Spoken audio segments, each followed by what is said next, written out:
ନମସ୍କାର, ଟିଟୁନ୍ ଡୁଡୁନ୍ କିଚେନ୍ରେ ଆପଣ ସମସ୍ତଙ୍କୁ ଅନେକ ଅନେକ ସ୍ୱାଗତ। ଆଜି ଆମେ ବନାଇବା ମାଛ ମୁଣ୍ଡ ଫ୍ରାଏ।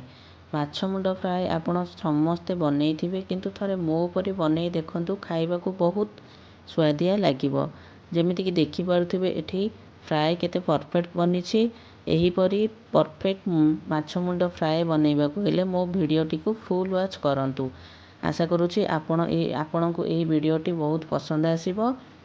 ପ୍ଲିଜ୍ ମୋ ଚ୍ୟାନେଲକୁ ଲାଇକ୍, ସେୟାର, ସବସ୍କ୍ରାଇବ୍ କରିବାକୁ ଜମାରୁ ଭୁଲିବେନି। ତେବେ ଚାଲନ୍ତୁ ଆଜି ଏହି ମାଛ ମୁଣ୍ଡ ଫ୍ରାଏ କେମିତି ବି ବନାଉଛି ସେଇଟା ଦେଖିନେବା। ମାଛ ମୁଣ୍ଡ ଫ୍ରାଏ ବନାଇବା ପାଇଁ ମୁଁ ଏଠି ନେଇଛି ଭାକୁର ମାଛର ମୁଣ୍ଡ ଏବଂ ଲାଞ୍ଜ। ଏହାକୁ ଭଲ ଭାବରେ ଧୋଇ ଲୁଣ ହଳଦୀ ଦେଇ ମୁଁ ଏହାକୁ ଭଲ ଭାବରେ ଭାଜି ନେଇଛି। ଏହା ବଦଳରେ ଆପଣ ଚାହିଁଲେ ମାଛର ପିସ୍କୁ ମଧ୍ୟ ୟୁଜ୍ କରିପାରିବେ। ଏବେ ଗୋଟେ କଡ଼େଇକୁ ଭଲ ଭାବରେ ଗରମ କରି ଏଥିରେ ନେଇଯିବା 2 ଚାମଚ ସୋରିଷ ତେଲ। ତେଲକୁ ଭଲ ଭାବରେ ଗରମ ହେବା ପାଇଁ ଦେବା। ତେଲ ଭଲ ଭାବରେ ଗରମ ହୋଇଗଲେ ଆମେ ଏଥିରେ ଦେବା କଟା ରସୁଣ, ଅଦା ଏବଂ କିଛି କଟା କଞ୍ଚା ଲଙ୍କା। ଏସବୁକୁ ଦେଇ ଏହାକୁ ଆମେ ଭଲ ଭାବରେ 1 ରୁ 2 ମିନିଟ୍ ପର୍ଯ୍ୟନ୍ତ ଭଲ ଭାବରେ ଫ୍ରାଏ କରିନେବା, ଯେପରିକି ଅଦା ରସୁଣର କଞ୍ଚା ସ୍ମେଲ୍ଟା ଆଉ ନ ରହିବ।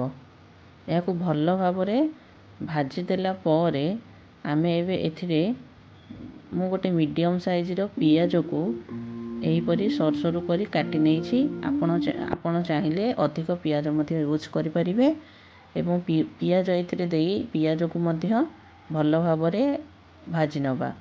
ପିଆଜକୁ ବେଶୀ ଭାଜିବେନି, ପିଆଜ ଟିକେ ଏହି ଟାଇପ୍ର ରହିଲେ ଖାଇବାକୁ ଭଲ ଲାଗିବ। ଦେଖନ୍ତୁ ପିଆଜ ଏଠି ଭଲ ଭାବରେ ଭାଜି ହୋଇଯାଇଛି। ଏବେ ଏଥିରେ ମୁଁ ଗୋଟେ ମିଡ଼ିୟମ୍ ସାଇଜ୍ର ଟମାଟୋକୁ ଏହିପରି ଲମ୍ବା ଲମ୍ବା, ପିଆଜ ଏବଂ ଟମାଟୋକୁ ଦୁଇଟାକୁ ଲମ୍ବା ଲମ୍ବା କରି କାଟି ନେବି।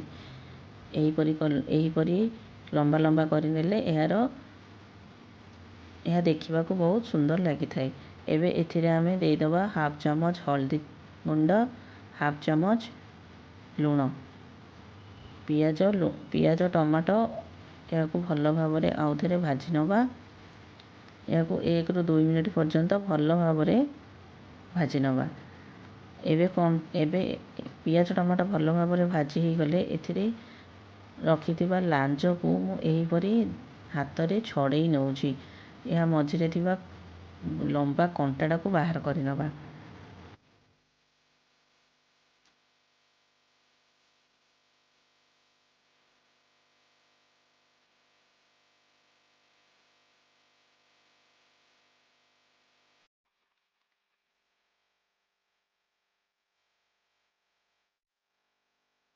ଏବେ ମାଛର ମୁଣ୍ଡକୁ ମଧ୍ୟ ସେହିପରି 2 ହାତରେ ଭଲ ଭାବରେ ଏହିପରି ଛୋଟ ଛୋଟ କରି ନେବା। ଏଥିରେ ଥିବା ବଡ଼ ବଡ଼ କଣ୍ଟା ସବୁ ବାହାର କରିନେବା। ଏହି କଣ୍ଟା ବାହାର କରିନେଲେ ଖାଇବା ବେଳେ ଆଉ କିଛି ଅସୁବିଧା ହେବ ନାହିଁ। ଏହିପରି ଭଲ ଭାବରେ ଛୋଟ ଛୋଟ କରି ଭାଙ୍ଗି ନେବା।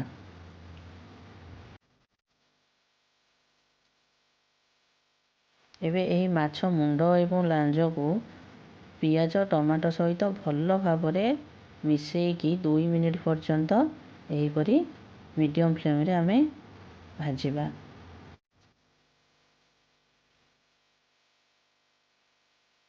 ଏବେ ଏଥିରେ ଆମେ ଆଡ଼୍ କରିବା 1/2 ଚାମଚ ଜିରା ପାଉଡ଼ର, 1/2 ଚାମଚ ଫିସ୍ ମସଲା। ଫିସ୍ ମସଲା ଯଦି ଆପଣଙ୍କ ପାଖରେ ନାହିଁ, ଆପଣ ଚାହିଁଲେ ଆ ଜାଗାରେ ଚିକେନ୍ ମସଲା ମଧ୍ୟ 1/2 ଚାମଚ ୟୁଜ୍ କରିପାରିବେ ଏବଂ 1/2 ଚାମଚ ଧନିଆ ପାଉଡ଼ର ଏବଂ 1/2 ଚାମଚ ଗରମ ମସଲା। ଏହି ସବୁକୁ ଏବେ ଆମେ ଭଲ ଭାବରେ ମିକ୍ସ କରି 2 ମିନିଟ୍ ପର୍ଯ୍ୟନ୍ତ ଏହିପରି ମିଡ଼ିୟମ୍ ଫ୍ଲେମ୍ରେ କଷି ନେବା, ଯେପରି ମସଲା ସହିତ ଏହି ମାଛ ଭଲ ଭାବରେ ଯେପରି ଫ୍ରାଏ ହୋଇଯିବ। ଏହାକୁ ମିଡ଼ିୟମ୍ ଫ୍ଲେମ୍ ରଖି ଭଲ ଭାବରେ ଆମେ କଷି ନେବା। ଗ୍ୟାସ୍ର ଫ୍ଲେମ୍କୁ ହାଇ କରିବେନି, ହାଇ କଲେ ମସଲା ସବୁ ପୋଡ଼ିଯିବ। ଏବେ ଆମେ ଏଥିରେ ୟୁଜ୍ କରିବା 1/2 ଚାମଚ ଲଙ୍କାଗୁଣ୍ଡ।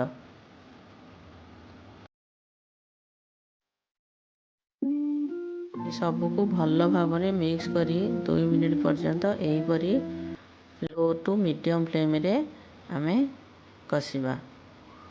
देखंतु 2 मिनिट हो जाइए ये मसला सबू माछ सहित भल भाव कषि हो जाइए एवं माछ मुंड फ्राए मध्य पूरा परफेक्ट बनी। एबे आमे एथिरे ऐड करिबा किछि धनिया पत्र आप निश्चिंत यूज करेंगे। धनिया पत्र यूज कले यार टेस्ट आहरी बढ़ी जाई थाए। एबे धनिया पत्र एवं यही माछ फ्राए को आमे भल भाव मिसई नवा। मो फैमिली रे माछ मुंड लांज खाइबा को एमती कहीं पसंद करती नहीं, सेहीपरि मु सब यही टाइप रो ही बनै थाए।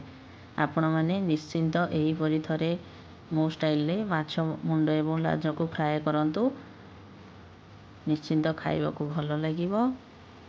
देखंतु एठी माछ फ्राए केते परफेक्ट बनी छी।